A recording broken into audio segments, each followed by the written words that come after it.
So today's workshop is Transition to Adulthood, Planning for Post-High School Success. And I am very excited to introduce you to Katherine Barwin. Katherine has been in education for over 40 years. She served as a classroom teacher, a reading specialist, a literacy coach, a curriculum director, principal, and leadership consultant. She retired last June as a K-2 reading specialist at Allenbrook School. She holds a master's degree in reading, language, and learning disabilities, and currently volunteers her time to help parents and schools work to develop programming that meets the needs of students who aren't making gains. And we're so grateful for Katherine to be with us today, and we'd like to thank all of you for joining us. Well, thank you for that, Krista, and welcome to everybody in the audience, the viewing audience today. I was asked to talk a little bit about transition planning to adulthood, and so that's what I'm going to talk about today from my vantage point. I've developed a tool that helps that with schools and both with my own personal situation with my youngest daughter. So that's what I'm going to be talking about today. And you'll all get a copy of that. You'll be able to use it as part of the materials that you get as part of this presentation. All right, so here we go. Next. So as was mentioned, I have a background as a parent and an educator. I have 4 children. They have taught me perhaps more than anything, any professional development that I've had as an educator. With my 4 children, I have 2 who were on IEPs. One is still still in school. For a variety of reasons, both your traditional learning disabilities as well as high support needs of autism, schizophrenia, and language impairment. I have one child who, when she was in school and in college, was on a 504 for cerebral palsy. And then my oldest, who is now 36, was gifted and talented throughout school. He was designated eligible for gifted and talented support services based on his, assessment results, et cetera. I have had multiple experiences in education, so 44 plus years in education, which gives me a unique perspective because I've sat on both sides of the table. So I've been an educator working with parents, so sitting on the side of the table from the school point of view. And then I've sat on the other side of the table with my kids' needs first and foremost in my mind.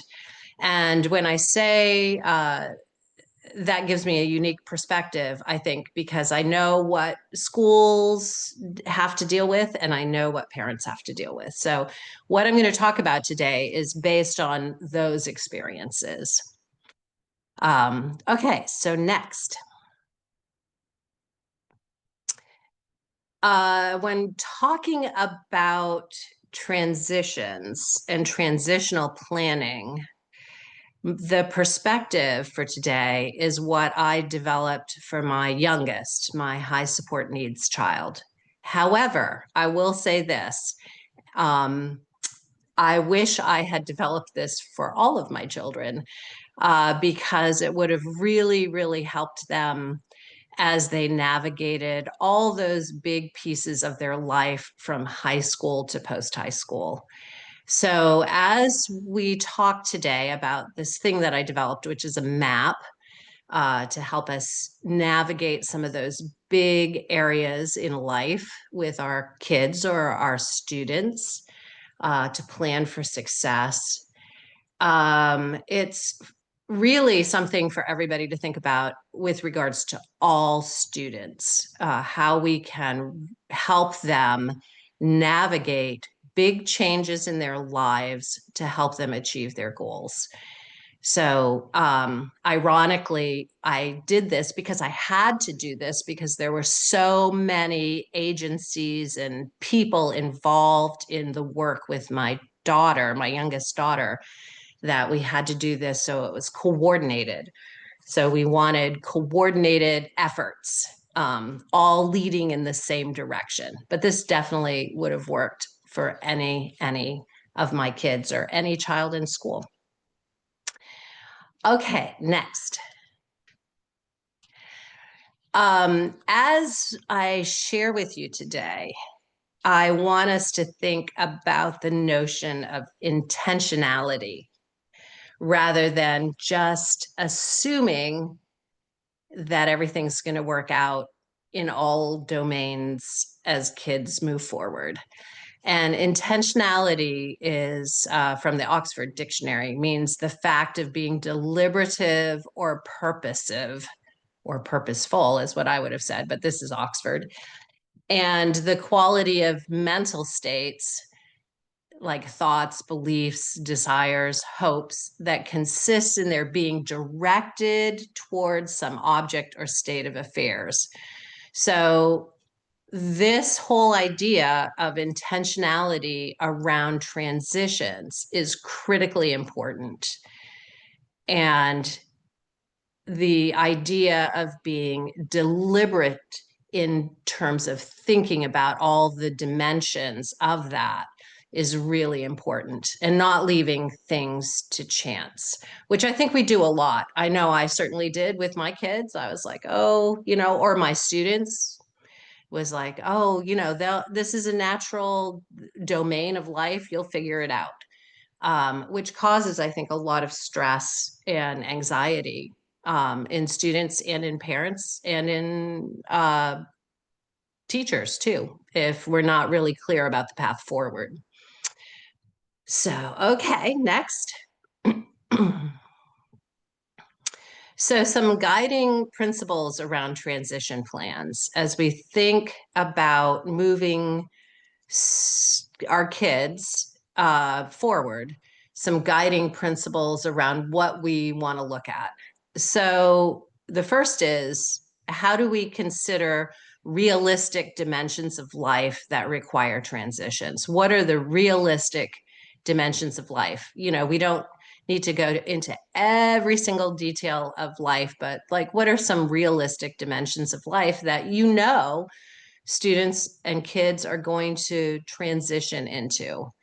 Then second principle around transition plans are creating mutual end goals. I think that's really important. When I talk about an end goal, I talk about, like 4 or 5 years from now, where do you want to be? What is your goal? Making sure there's really clear student voice in that, or kiddo voice in that. Where do you want to be? We're not talking about when you're 40 or when you're 30, where do you want to be? But 5 years from now, where do you want to be? Like, what are your hopes and dreams around that? And how are we going to help you get there? It's also really important to create a multi-year plan to accomplish those goals, because if you don't have steps that are very clearly articulated to reach that goal or those goals that you want 4 to 5 years from now, it doesn't magically just happen. I remember when I was a middle school teacher, excuse me, I have a cold. I have my cough drops and my lemon water, so I'll be interrupted occasionally. But when I was a middle school teacher, one of the things that we taught our students was how to achieve a goal. And that sounds really wooey, but as a teacher, goal setting and attainment of goals was an important skill to intentionally teach students when I was a middle school teacher. So we had an 8-week unit that was interdisciplinary with science, social studies, math, reading, language arts. It was how do you achieve your goals? How do you set goals? How do you achieve them? How do you overcome obstacles? So having a multi-year plan, it's multiple steps to achieve a goal. And so you have to articulate that.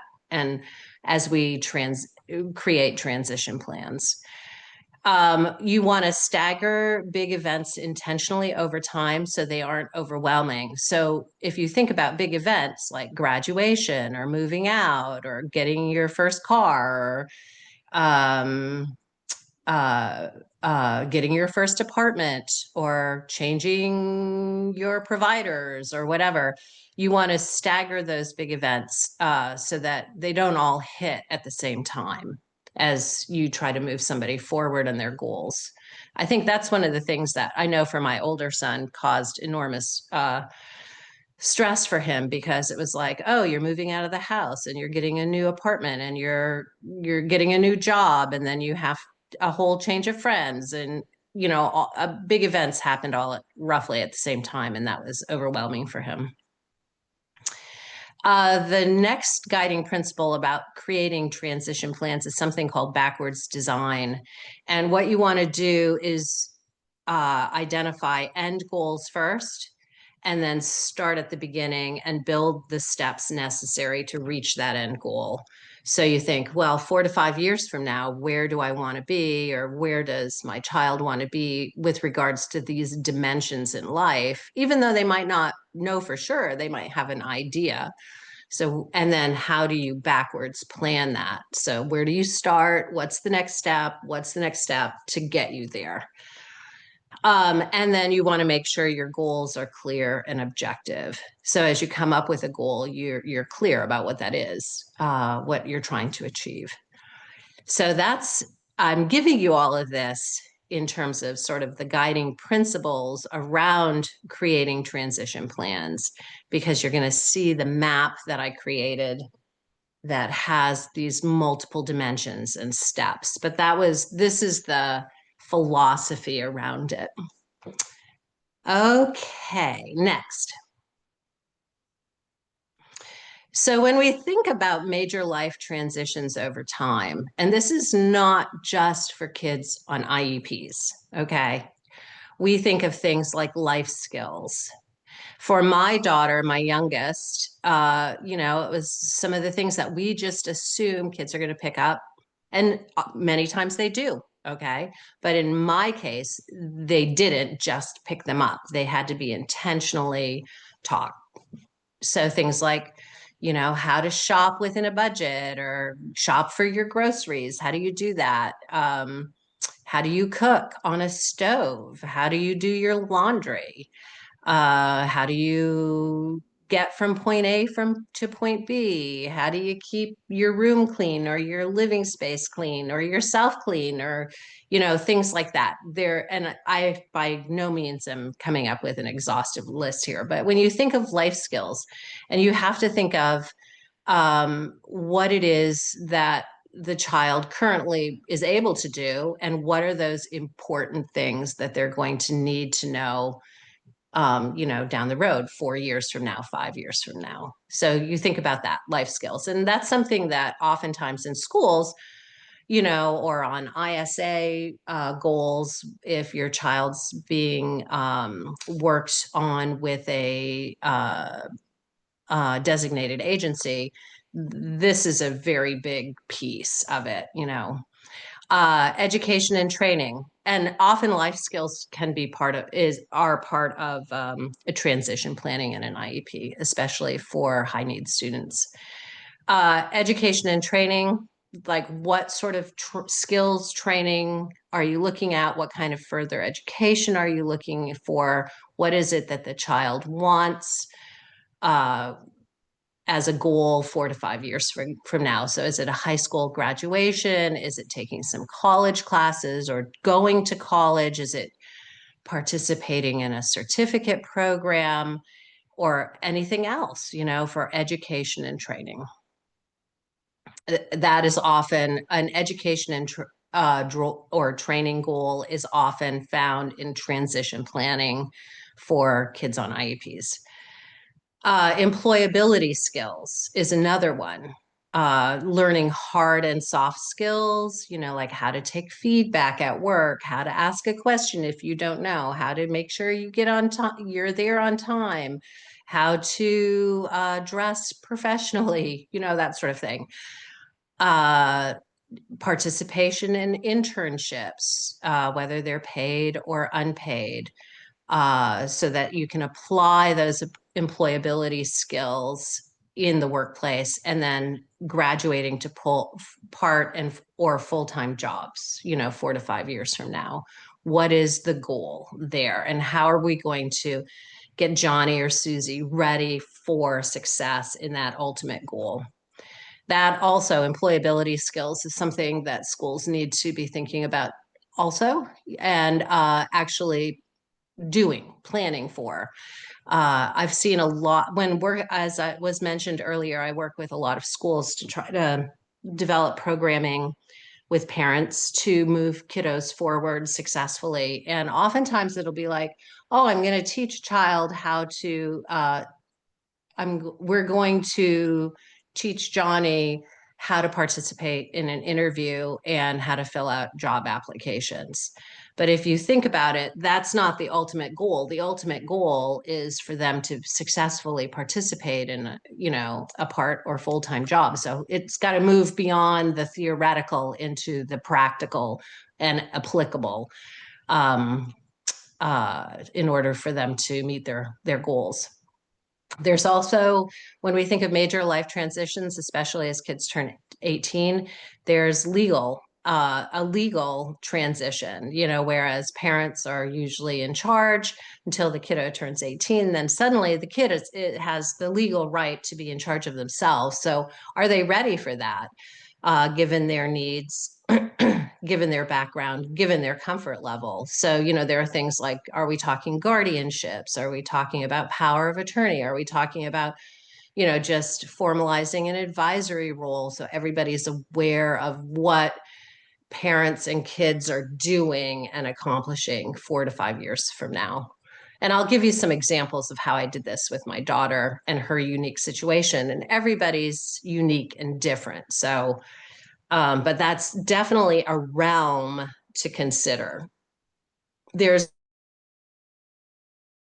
the financial piece, major life transitions over time regarding finances. Like banking. Do they have their own bank accounts? Have they set up credit cards? Do they get government benefits? Do they understand how to do their taxes? Do they understand how to navigate contracts, etc.? Finances are a big life transition because oftentimes parents handle it and kids then need to handle it. Housing, something to consider, definitely in my daughter's case. Housing, are we talking about, is there a clear, what is the goal 4 to 5 years from now, when the kiddo is 21, 22, what is their goal and how are we going to move them to transition to their ultimate goal, whether that's I want to live at home or I want to have a rental or I just feel comfortable with short or long-term stays away from home. Or in my daughter's case, she's like, I want to move into shared living or a group living situation, or, maybe a kid says, I want to buy my own house by the time I'm 22. How am I going to do that? Medical and therapeutic transitions, definitely from pediatrician to adult services. That's a big one. And this is the last bullet on here, relationships. It was so interesting because initially when I started this with my daughter, because I had to start this with my daughter when she was 15 years old, I didn't have relationships or socialization goals on there at all. But and that was a huge mistake because half of her or 3/4 of her angst came from transitioning relationships. And so later in our planning for transitions, we intentionally built in relationships transitions. And I'll share with you about that too. And that's big in schools nowadays, I think. So that is not an alien concept, but it's one that you don't want to overlook. So I'm sure there are other major life transitions over time, but these were the major ones that I felt we needed to have coordination and planning for, especially for my high sports needs daughter. She has autism she had early onset schizophrenia, and she has a receptive language impairment, which she doesn't means she misunderstands a lot of what people say to her. So as a result of those disabilities, she had enormous anxiety and stress. And when she had enormous anxiety and stress, she implodes, and it becomes an emergency on so many different levels. So that's why I had to really think intentionally about all of these things and make a plan about how we were going to help her navigate through those, to alleviate her anxiety, to make sure everybody was on the same page about what we were trying to do, and to reassure her that she was moving forward in all of these areas. Okay, next. So this is what I developed. I developed this thing called a map, and it has, multiple stages: stage 1, stage 2, stage 3, stage 4. Stage 4 is the desired end state. So if you think 4 to 5 years from now, say starting when a kiddo is 15 or 16, you can start earlier than that, certainly. I know for things like life skills, I started my daughter very early on things like how to do your laundry, because that was just something that we learned in our household, and, the expectations around life skills. Everybody's different. Every student is different. Every kiddo is different. Every family is different. Needs are different. But if you think about sort of chunking things into 4 stages, with stage 4 as the desired end state, and you think like 4 to 5 years from now, what do you want to be doing? Like, what do you think you should be able to do? What are some of your goals? And having those conversations with your kids, you put the stage 4 desired end state down first. And then you think, oh, okay, well, now to get there, we're going to start at stage 1, build some beginning steps. Stage 2, build on those beginning steps if they've, happened. You want to be very intentional about that. Grow those skills at stage 2, grow those skills and experiences at stage 3, so that by the time stage 4 lands, you can see if you've hit your desired end state. And I don't put like a year for each one of those things, because sometimes, the steps will happen faster. Like it won't even take a year to get that done. And you can go, oh, wow, she really got that. She's learned that really fast. And some things, like under relationships with my daughter, some of those things took longer than just, it was like, oh, we still have to keep working on this as we start to feed in some new things. So you'll see life skills, legal, education training, employability skills, finances, housing, medical and therapy for her anyway, considerations, and relationships. So, and you work with a team. When I say a team, it could be an IEP team at school. In my daughter's case, she has a vast team because of her needs. So she has the designated agency, which is Howard. So she has her program manager. She has a therapist, and she sees twice a week, and she has a child psychiatrist that she sees every 6 weeks. So that's the DA team, the designated agency team. That's part of this whole picture, because ever since she was 13, she was working with these providers. And then she has her school team, because she's still going to school. She's in high school still. She goes to Belkate, which is an independent school in Essex Town for high needs students who aren't making gains in the public school alternative options. And so she has her team from there. She has her case manager from there. And the director of the school is also part of the team. And then she has me, of course. And she has her special ed coordinator from Milton, because she lives in Milton right now. So they're the ones that sent her to Bell Cape. So she has a really big team. And working with the team, we mapped out all of these things. And she is the, equally, it's like the team plus my daughter. And then together we help her articulate what her goals are and her desired end states, and then make the plan. So you don't do this just by yourself. You do this as a team. So everybody's in the know. Okay, so next, I'm going to show you an example of what this is for my daughter. So starting at age 15, so you'll see the stages have different, across the top, have different ages attached to that. And this is just with my daughter. So there's 15, 16, 17 years old is stage 1, stage 2, 18 years old. 18 is a big stage, a big year, and you don't want to jam a whole bunch of years into 18. 18 is a very transitional stage. Then 19 through 21, and then desired end state once she's 22 on.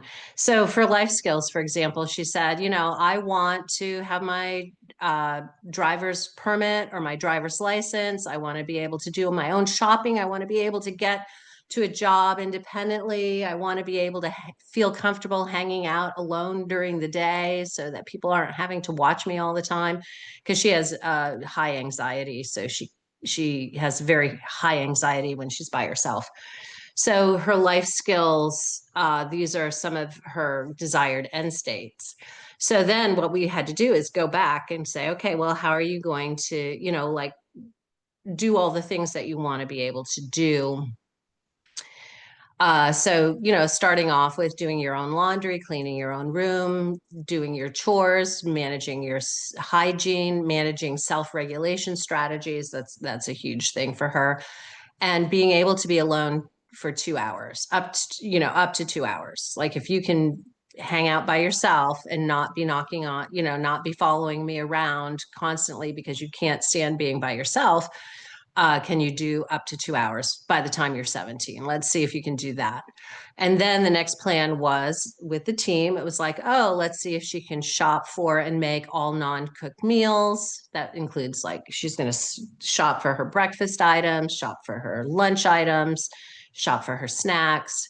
She's going to learn to take public transportation to key places. And let's see if you can be alone for half a day, up to 4 hours.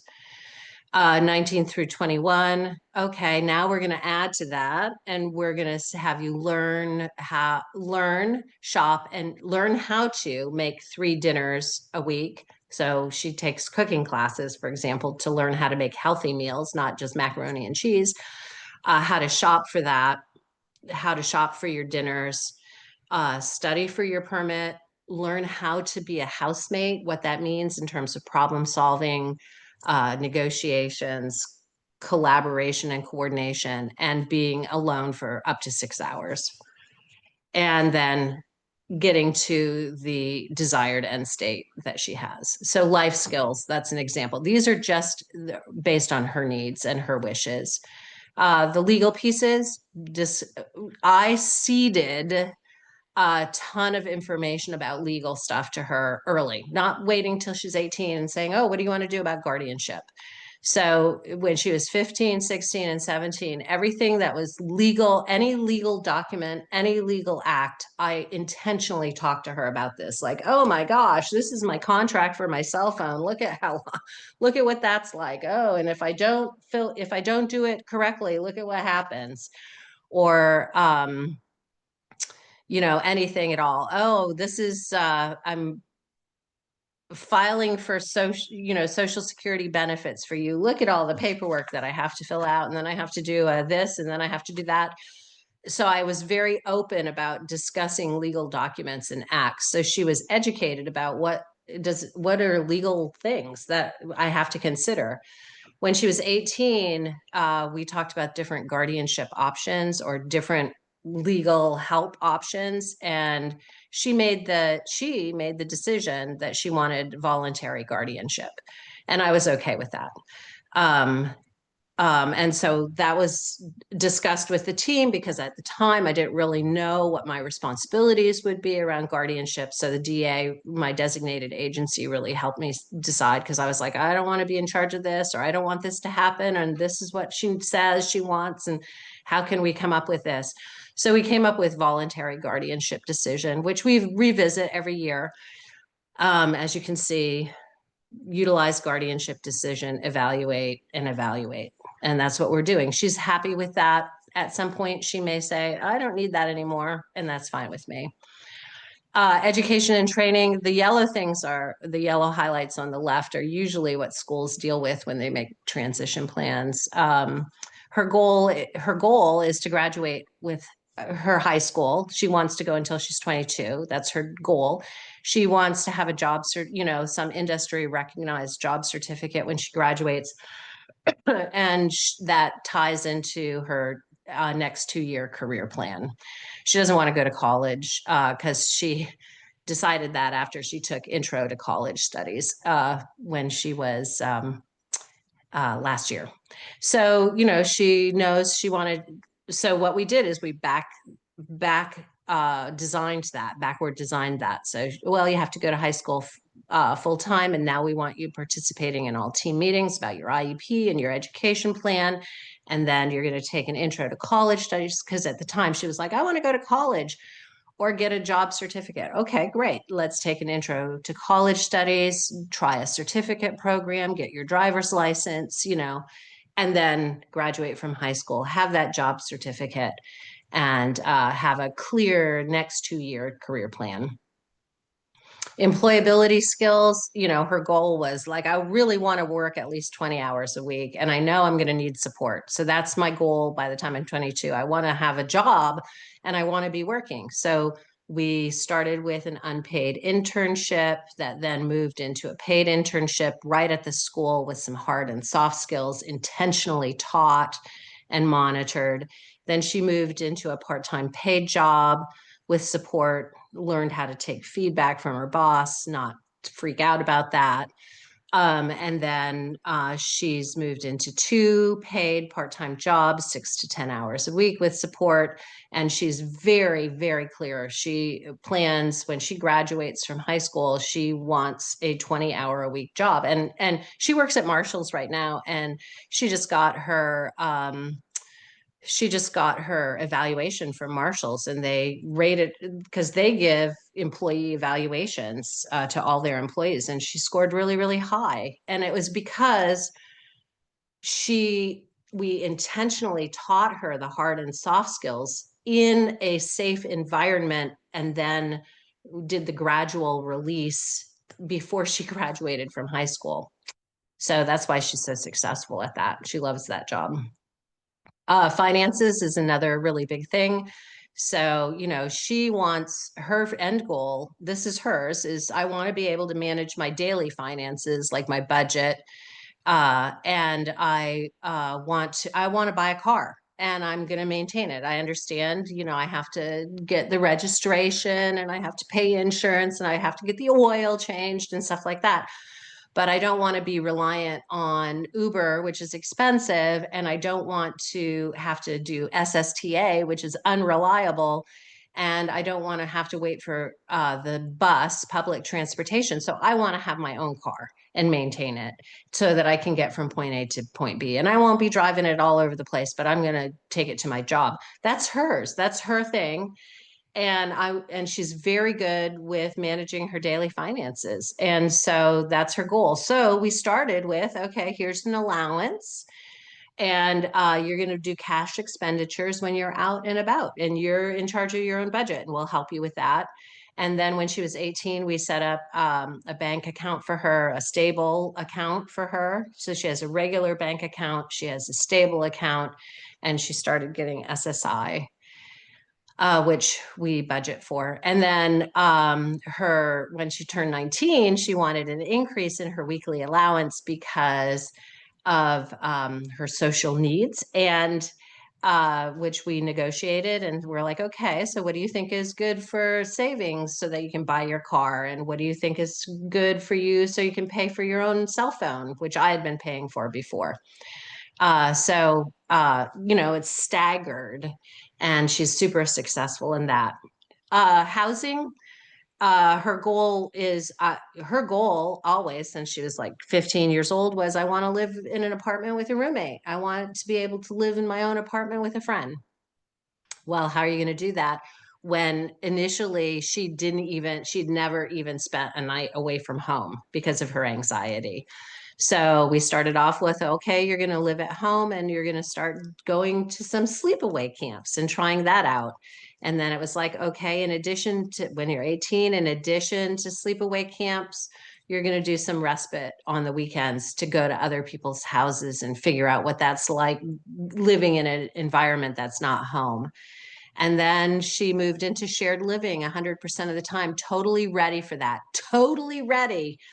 Even though just a couple of years before, she would freak out over the thought of being away from home overnight, and learning to navigate with roommates so that when she's 22, she can decide, okay, I'm now ready to live in my own supported apartment with a roommate versus, or maybe she'll say, and she said, maybe I'll decide I'm going to stay in shared living for a little bit longer because I'm not quite ready to, have all that responsibility. But it's an ongoing conversation.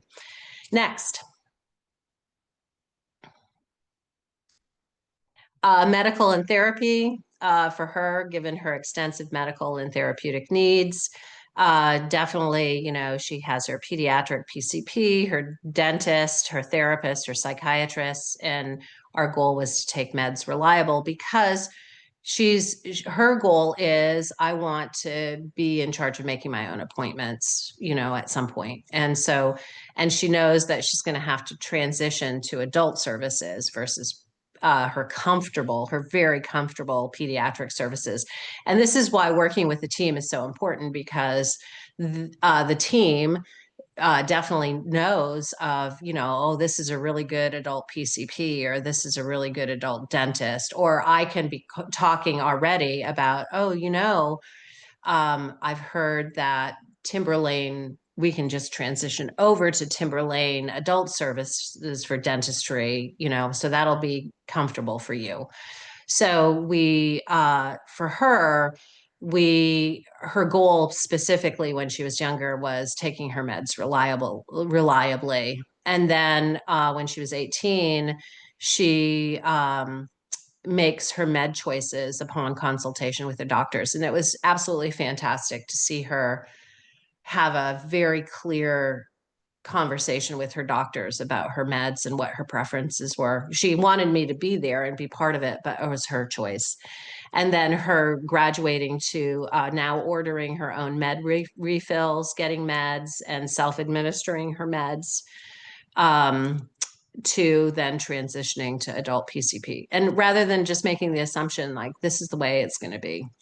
And lastly, the relationships piece. It was, as I mentioned, when we first started this mapping out, we didn't have anything about relationships. And we were finding as a team, 80% of our time dealing with crises for her had to do with her navigating relationships. So I don't know why it took us so long to figure it out, but we figured it out just recently that we encapsulated and codified the things that we had been doing in the past to then move her to what she needs to be thinking about. And she's already thinking about this. So like her goal is after graduation, how are you, like my question to her was, after graduation, how are you going to maintain your relationships? Because friendships are so important to you, and 90% of your friendships happen and relationships happen related to school. So how are you going to navigate your relationships? Like, how are you going to have that socialization that's so important for you, zip? And she's like, oh, well, I'll just have my boyfriend. That'll be good. And I said, well, what happens if you don't have a boyfriend? Like, what happens if you and your boyfriend break up? Then what are you going to do? And she's like, oh, that's a good point.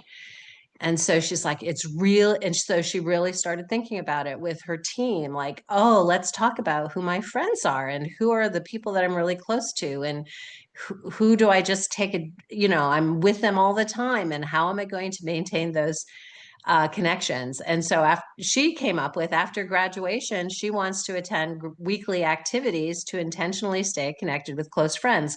And she identified the Belkate alumni program. So Belkate, the school, has a post-high school alumni program where ISA goals that are worked on, developed with designated agencies, can be continued through services through Belkate.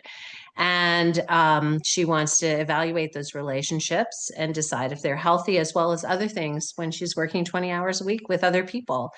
And she said, I really, really, really want to maintain my trusted team. So the team that I talked to you about before, she's really clear about how she wants to maintain that. And we will be developing guidelines about how she will use that team as a 22-year-old versus, a 20-year-old, which is what she is now. But we had to start off with, like, learn the qualities of what is a healthy friend, and evaluate current relationships against those qualities. And school really helped with that. There's a lot of social emotional learning that happens in school around what is a healthy friendship, but being intentional about that and talking, we, did a lot of work around, okay, you really like this person and you're calling them all the time and they're never returning your phone call. And when they get together with you, they just want you to buy them things. Let's talk about that. Is that a healthy relationship? So learning about human sexuality and consent, learning about appropriate self-advocacy, learning self-regulation strategies to help with self-control, using your cell phone appropriately.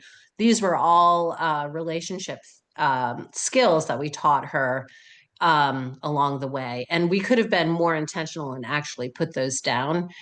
We did them intentionally. We just didn't put them in the map until recently. We were like, oh, let's talk about all the things that we've worked very intentionally with her. And she is so proud when she looks at this map and she's like, oh my gosh, you're right. I now know how to tell if somebody's a really good friend or just an acquaintance. And so I cannot underscore enough the relationship or socialization aspect of intentionally mapping out for kids those social skills and or interpersonal skills. And as I say, again, 80% of the crises that she had came from not because, she had to order her own med refills, but it was because, a friend canceled social engagement at the last minute and she didn't know how to handle that. Next.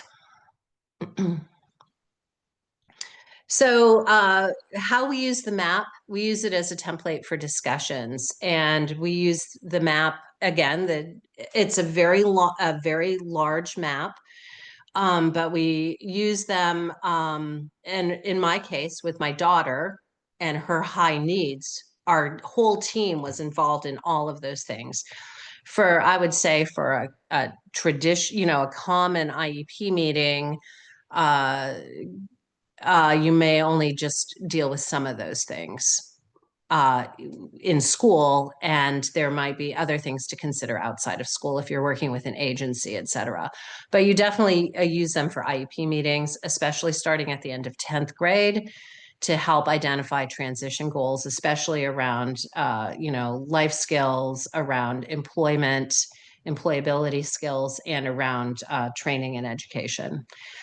The other thing around finances, for example, I was just working with a family and a school district, and the finances, the goals around finances were put in the IEP goals around math, like learn how to make change, learn how to buy things up to $20, learn, that sort of thing. That can be a math goal in the IEP, the education part of the IEP. The other thing around interpersonal goals, if a child's autistic, for example, they often have communication goals.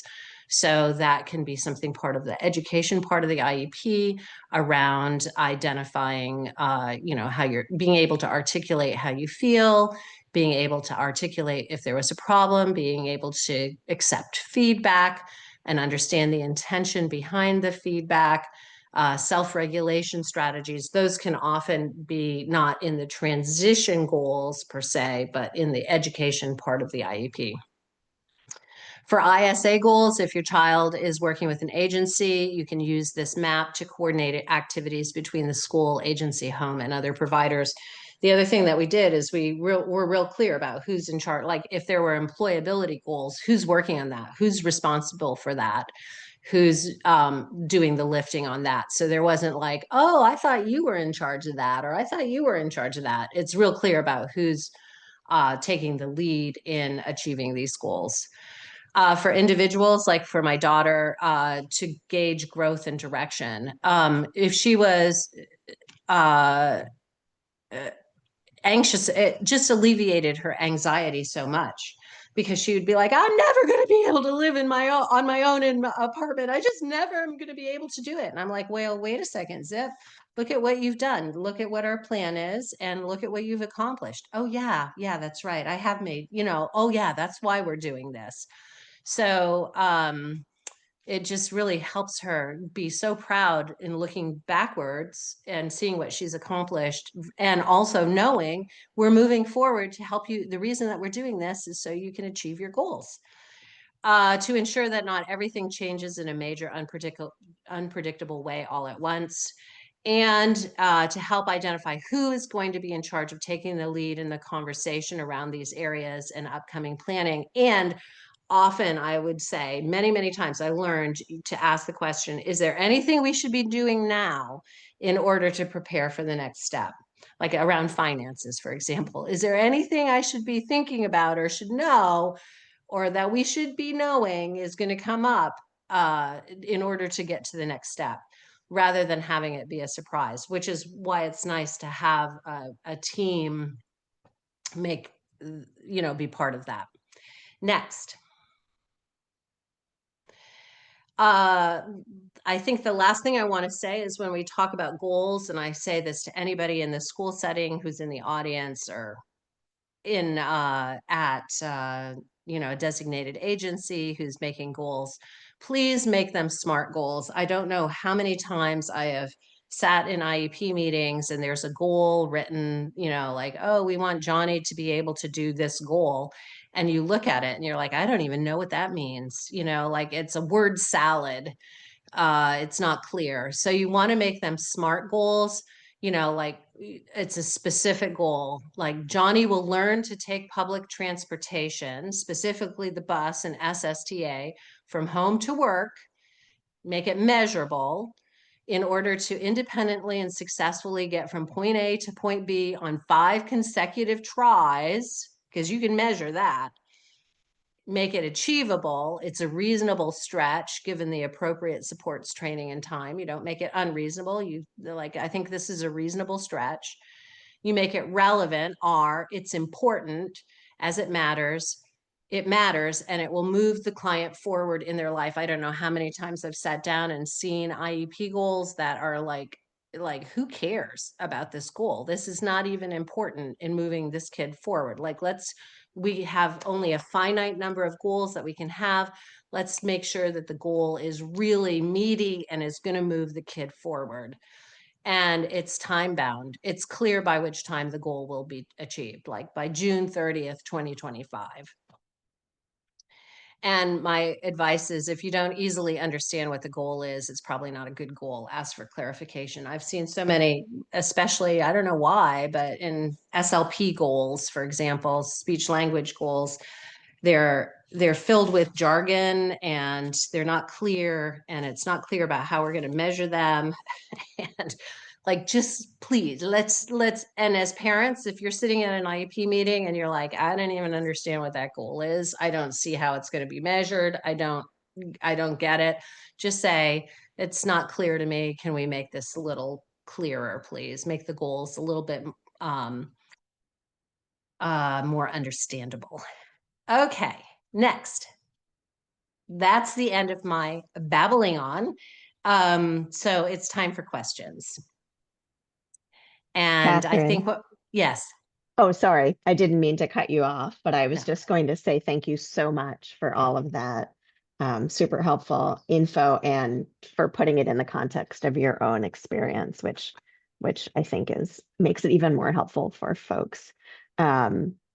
Before we get to questions, we're just going to put our workshop evaluation in the chat and ask you all to take a moment to fill that out for us so that we can be sure that our future workshops are as helpful as they can be for those of you that are here. So I'll just give one moment and then we will get to questions.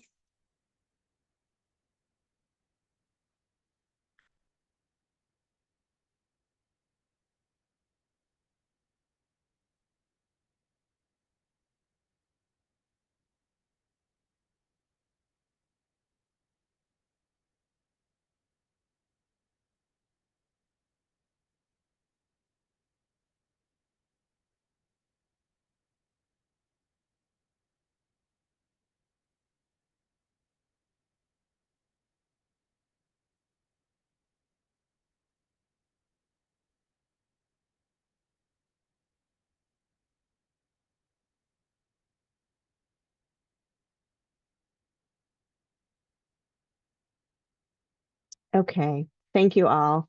So please feel free to put your question in the chat. We do have one that I'll read off from the top that is relates to the section about employability and whether or not your daughter had a job coach. So specifically thinking about the team that supported her on those goals. Who is that team? Mhm. So again, the internship and supported employment and supported internships happened at school. So the job coach is related to school because she's still in school.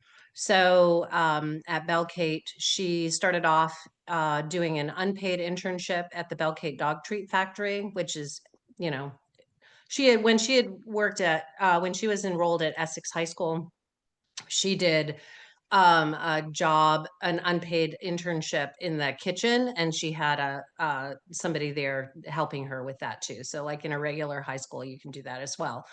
But it was intentionally teaching her hard and soft skills, not only how to do the job of making dog treats, but also how do you work together? How do you get to a place on time? If you have a question, how do you ask that question appropriately? If you're stressed, how do you manage the stress? What can you say? What can you do? That was done in school with school personnel. And then she eventually graduated to working at Marshall's 6 hours a week, 6 to 10 hours a week. And she has a person from school drive her there. She has, I want to say, like a para-educator drive her there. She does the job. She's now where the para-educator is not even, she used to be right next to her, helping her out, and then moved to be like a couple aisles back from her just so that she could hear or not be right next to Zip. And then now the paraeducator just does work in the staff room, and Zip can, if Zip has a question, she can ask her. But Zip's pretty independent, but it is related to the school. School personnel provided that part of her IEP and transitional planning. Next question. Yep. So the next question is, how is the Belkate Alumni Activity Program funded?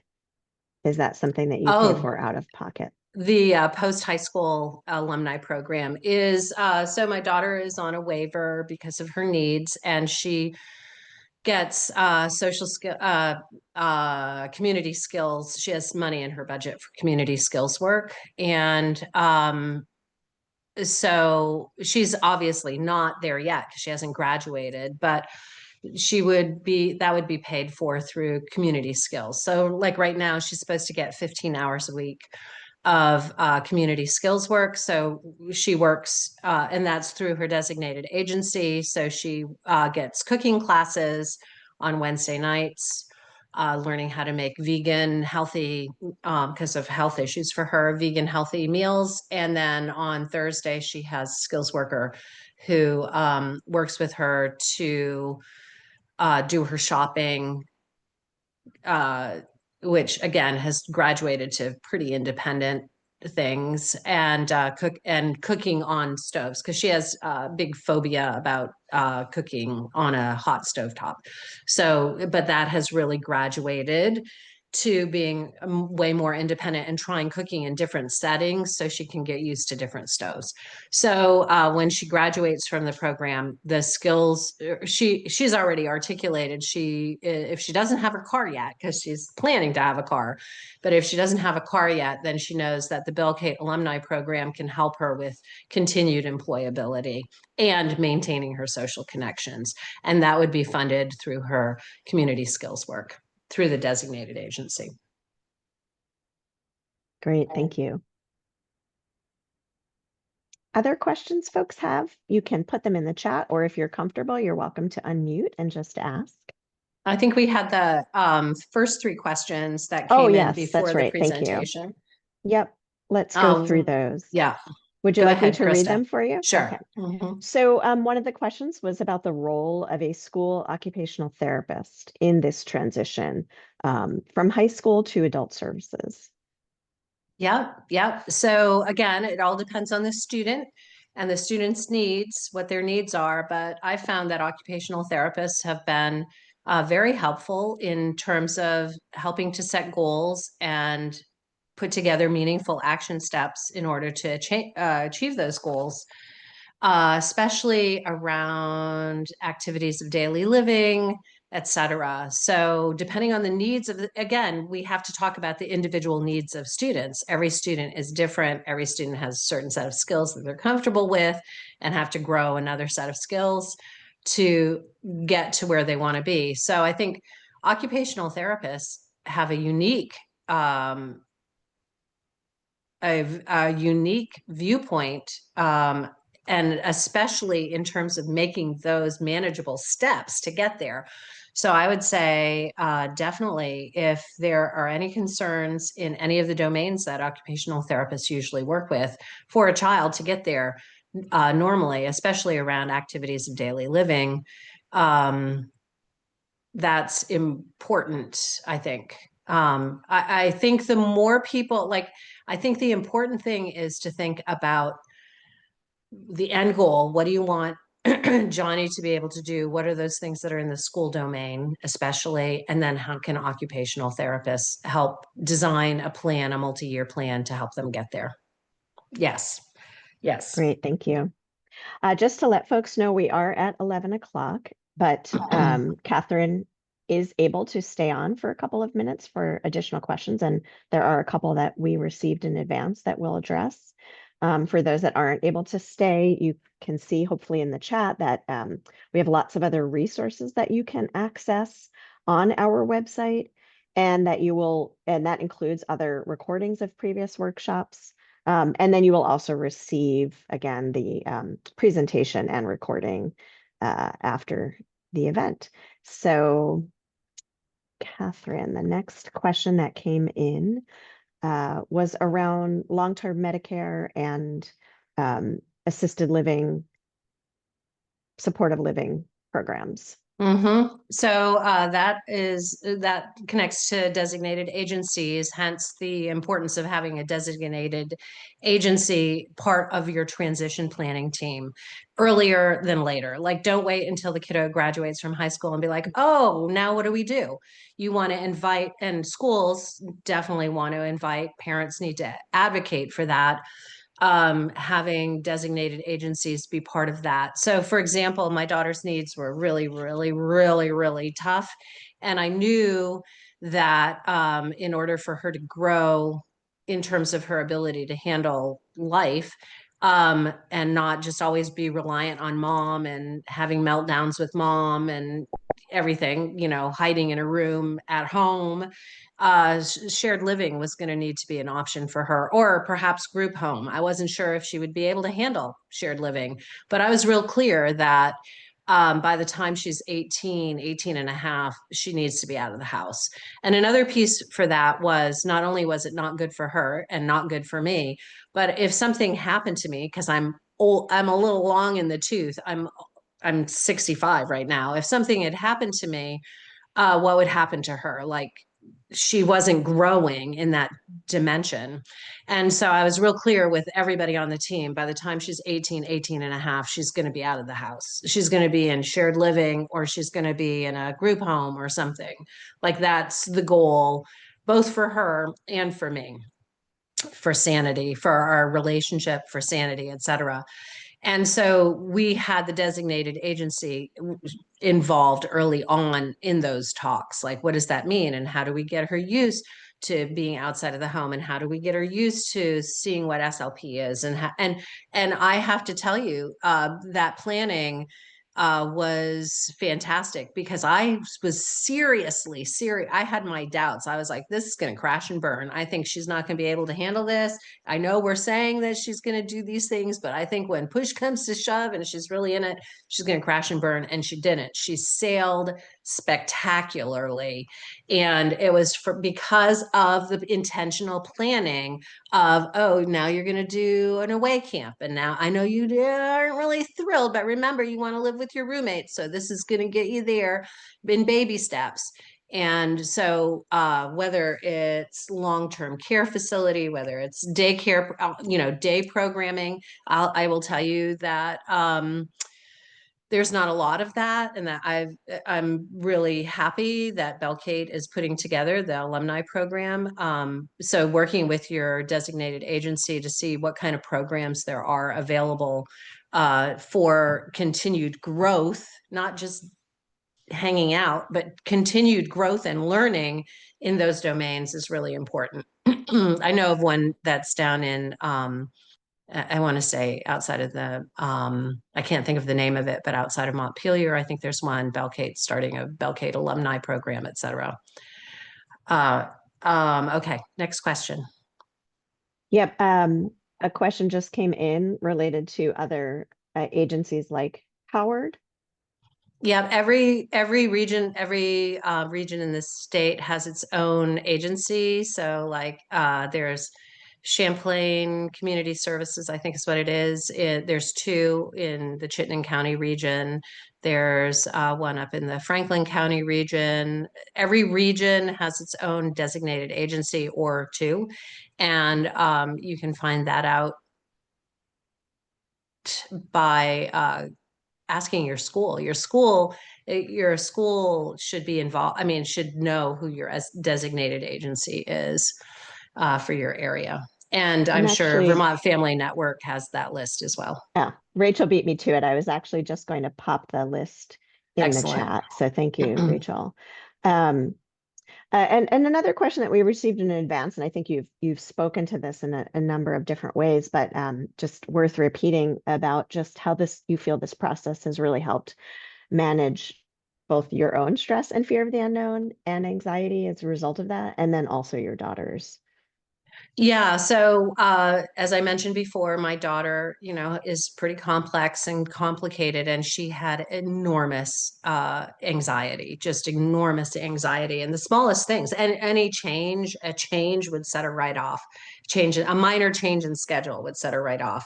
And so I was really, really worried about the big events in life, like if a little minor change, like, oh, we're not going to be able to go to the movies today, sets her into a huge spiral. What does it mean, like when you have to move? What's that going to do to you?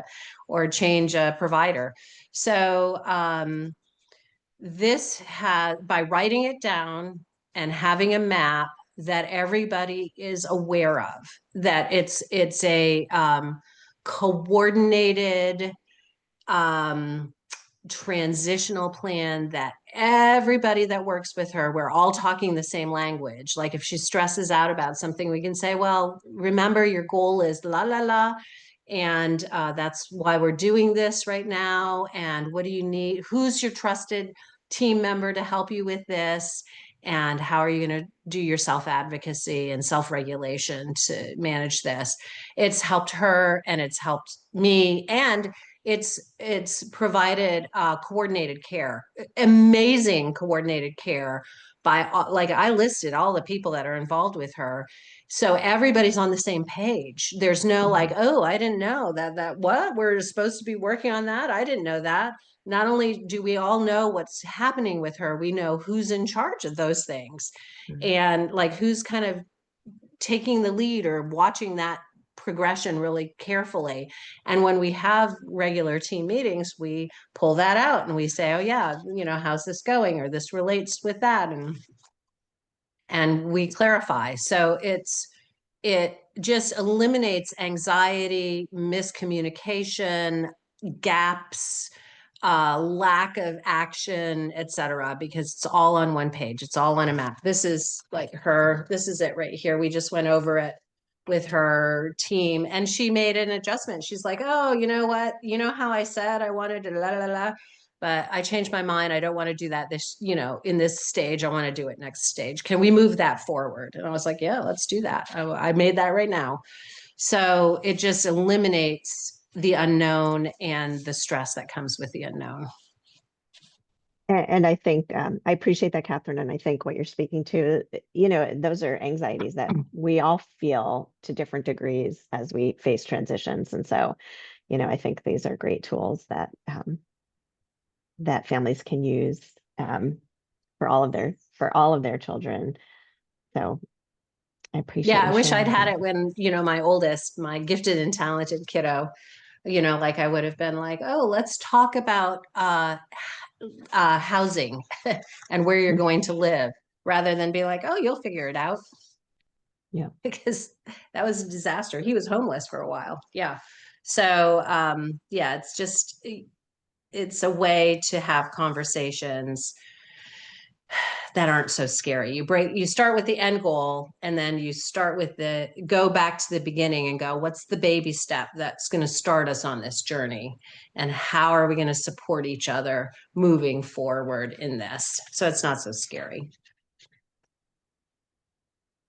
Great. Well, we have 1 minute left. Any other questions folks have, please feel free to share them now.